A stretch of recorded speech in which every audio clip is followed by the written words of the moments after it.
Welcome to TG24 TV. నేను సుమలత.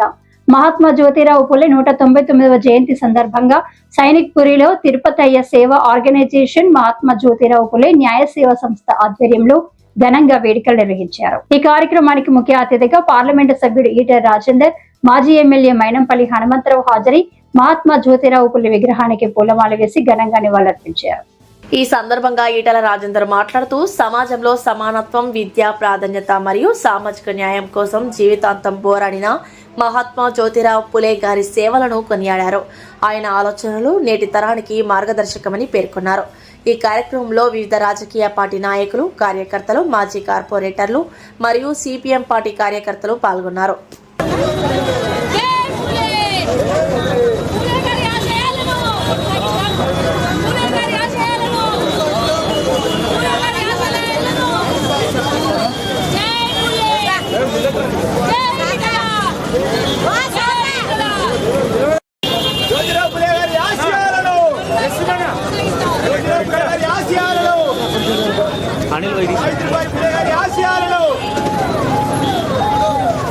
పూలే గారి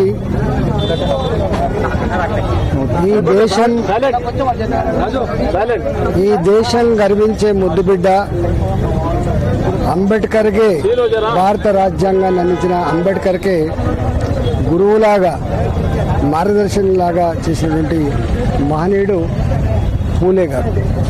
పూలే గారి 199వ జయంతి ఉత్సవాలని దేశవ్యాప్తంగా ప్రతి వాడలో, ప్రతి గ్రామంలో జరుపుకోవడం ఆయన ఆశయాలని మరోసారి నెమరువేసుకొని ఆయన చేసిన త్యాగాలకి స్ఫూర్తి పొంది ఈ తరం మాత్రమే కాదు, రాబోయే తరాలు కూడా త్యాగం అంటే ఏందో, ప్రజాహితం కోసం పనిచేయడం అంటే ఏందో ఆయన జీవితమే ఒక ఆదర్శంగా ఉండేటువంటి సందర్భం.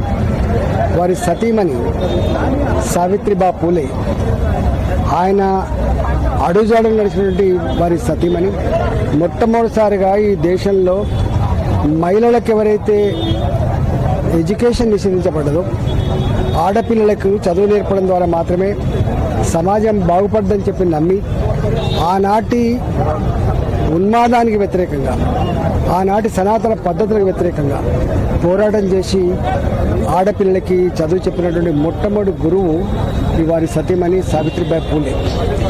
ఈరోజు మిలిటరీలో కానీ, స్పేస్లో కానీ, అడ్మినిస్ట్రేషన్లో కానీ అన్ని రంగాల్లో కూడా రేపు రాబోతున్న 33% మహిళా రిజర్వేషన్లకు కూడా ఇవాళ సావిత్రిబా పూలే వేసిన పునాది ఇవాళ భారతదేశంలో నారీ లోకానికి ఎంత స్ఫూర్తినిచ్చిందో, ఎంత గొప్ప వాళ్ళని చేసిందో తార్కాణం. కాబట్టి ఇవాళ అన్ని రంగాల్లో, ఇవాళ గ్రామీణ ప్రాంతాల్లో ఒక ఆశా వర్కర్గా, ఒక అంగన్వాడీ టీచర్గా, ఒక ఆయాగా, ఒక నర్సుగా, వడ్ల కొనుగోలు సెంటర్లలో మహిళా సంఘాల అధ్యక్షురాలుగా వాళ్ళు చేస్తున్న త్యాగం ఇంత అంత కాదు.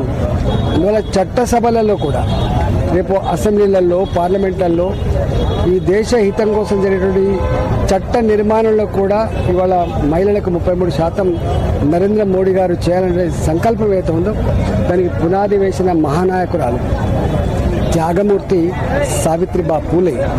ఈరోజు వారు 200 ఏళ్ల క్రితం, 109వ జయంతి 200 ఏళ్ల క్రితం వాళ్ళు మరణించి కూడా ఇలా భారతదేశానికి వెలుగునిచ్చేటువంటి, స్ఫూర్తినిచ్చేటువంటి మహనీయులు. కాబట్టి ఆ మహాపురుషులు ఎన్నటికీ మరణించరు, వాళ్ళ ఆశయాలు సజీవంగానే ఉంటాయి. వాళ్ళ స్ఫూర్తి ఈ దేశ యువత ఇలా ఆదర్శంగా తీసుకొని ముందుకు కదలాలని చెప్పి ఈ సందర్భంగా విజ్ఞప్తి చేస్తూ వారికి ఘనమైనటువంటి నివాళులు అర్పిస్తారు. Hi, నేను మీ Satyasri. Please do subscribe TG24 TV.